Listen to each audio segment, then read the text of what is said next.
विश्व के कोने कोने में यूट्यूब के माध्यम से हमसे गुरु मंत्र लेकर वैदिक परंपरा में आगे बढ़ने वाले मेरे प्रिय शिष्यों, सज्जन और सन्नारियों, आज की कथा कुछ अजीब है। हमारे शिष्य हैं चित्रकूट में गड़बड़दास। वो कुछ न कुछ पूछते रहते हैं, पर आज उन्होंने ऐसे पूछा है कि आप भी हंसने लगेंगे। उन्होंने कहा कि हथेली में बाल क्यों नहीं है? गुरुजी, पूरे शरीर में रोंगटे हैं, बाल हैं, पर हथेली में नहीं है। तो हमने उनको आज समझाया, वो आप सुनिए, बड़ा मजेदार है। परम ब्रह्म परमात्मा ने हमारा शरीर बनाया है और इसे ऐसे बनाया है कि ये खुद रिपेयरिंग कर लेता है। अगर घाव हुआ है तो वो घाव अपने आप ठीक हो जाता है। दवा तो सपोर्ट के लिए है, नाक दिया है सूंघने के लिए, कान दिया है सुनने के लिए, और आँख दिया है देखने के लिए। इसी प्रकार हमारे शरीर में बाल भी सब जगह दिया है ताकि शरीर का विसर्जन जो कचरा है पसीने के द्वारा निकल सके। बाकी शरीर के सारे पार्ट शरीर की सुखाकारी के लिए हैं, पर हथेली में बाल नहीं है। ये विचार एक राजा को बारंबार आता था। राजा सोचता था पर उत्तर नहीं पाता था। यही बात गड़बड़दास ने सोची। तो एक गरीब और अनपढ़ ब्राह्मण था,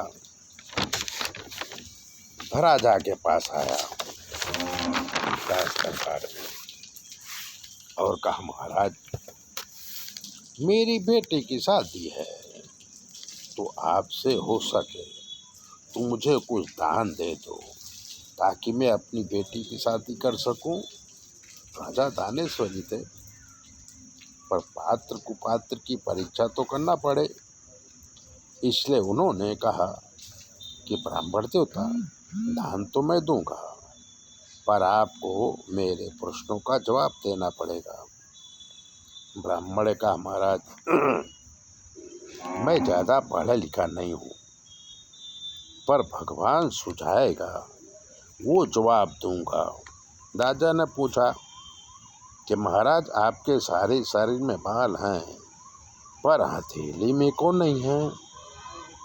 तब ब्राह्मण ने कहा कि महाराज, हम ब्राह्मण लोग हैं, हमेशा दान लेते रहते हैं, इसलिए हमारे हथेली में बाल नहीं है।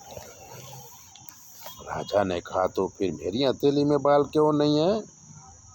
तब ब्राह्मण ने कहा कि महाराज, आप दान देते रहते हैं, इसलिए आपके हथेली में बाल नहीं है।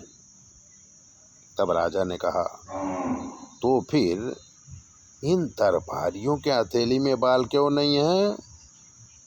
तब ब्राह्मण ने कहा कि महाराज, आप दान देते हैं, हम दान लेते हैं, ये जो दरबारी हैं ये देख देख के जलते हैं और अपनी हथेली मलते रहते हैं, इसलिए इनके हथेली में बाल नहीं है। राजा हंसने लगा और ब्राह्मण को खूब दान दिया। कहने का मतलब, ये जो कहानी है ये हमारी और आपकी है। किसी का वैभव, रुपया, संपत्ति देख के जब हम जलते हैं तो हमारे पुण्य कर्म अपने आप नष्ट हो जाते हैं। तो इसी तरह से जब हम जलते हैं, किसी को परेशान करते हैं, तो वो हमारा पुण्य कर्म नष्ट हो जाता है, हथेली में बाल की तरह। तो मित्रों, किसी से जलना नहीं चाहिए। जो जलता है वो दुखी होता है। खुद मेहनत करके आगे बढ़ना चाहिए, और जो आदमी खुद मेहनत करता है वो एक दिन सुपीरियर होता है। ऐसी बातें हैं। हमारा काम ज्योतिष का है। अगर आप ज्योतिष दिखाना चाहते हैं तो 9825200108 पर फ़ोन करिए। आपकी ज्योतिष देख दी जाएगी और जो भी ग्रह खराब है उसका निवारण भी कर दिया जाएगा। चैनल देखिए, शेयर कीजिए, सब्सक्राइबर तो जरूर कीजिए।